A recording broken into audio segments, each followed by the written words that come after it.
औज़ुबिल्लाहिमिनश्शैतानिर्रजीम बिस्मिल्लाहिर्रहमानिर्रहीम अल्हम्दुलिल्लाहि रब्बिल आलमीन वस्सलातु वस्सलामु अला रसूलिहिल करीम अम्मा बाद।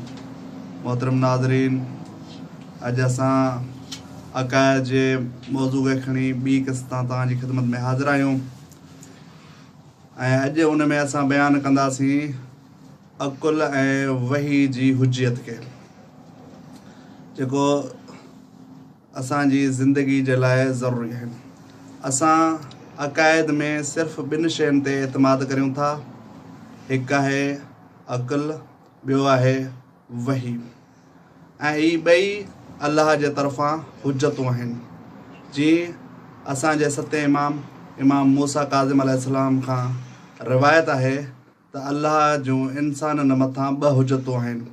हिकु हुजत ज़ाहिरी, जंहिंमें अंबिया, रसुल ऐं आइमा आहिनि, ऐं ॿी हुजियत बातिनी, जेको अक़ुल आहे। वही मां मुराद हुक्म इलाही, किताब इलाही, जेका असांजे दरमियान अंबिया ऐं रसूलनि वाज़े कई, ऐं उहा वही असांजे लाइ हुजत आहे। बाज़ औक़ात हुक्म वही ऐं हुक्म अक़ुल में तज़ाद ॾिठो थो वञे। आया हक़ीक़त में तज़ाद पातो वञे थो, या वही ऐं अक़ुल जे दरमियान तज़ाद न आहे। बाज़ नाफ़हम इहो था सम्झनि त अक़ुल ऐं वही जे दरमियान तज़ाद आहे, जंहिंजो असरु उन्हनि जी शरीयत में नज़र थो अचे त दीन इस्लाम अक़ुल जे ख़िलाफ़ु आहे, जॾहिं त हक़ीक़त में ईअं न आहे।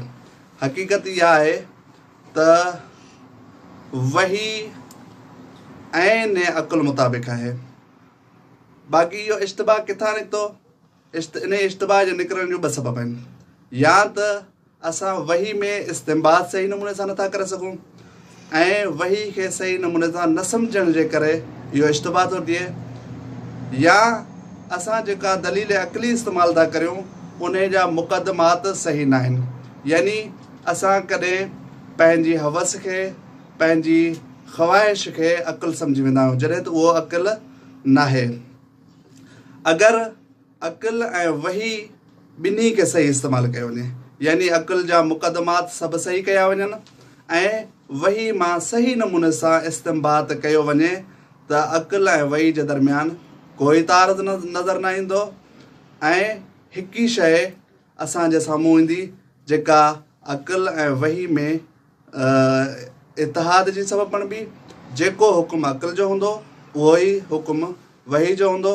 इंशाअल्लाह असां इन अक़ाइद जी बहस खे अॻिते हलाईंदासीं।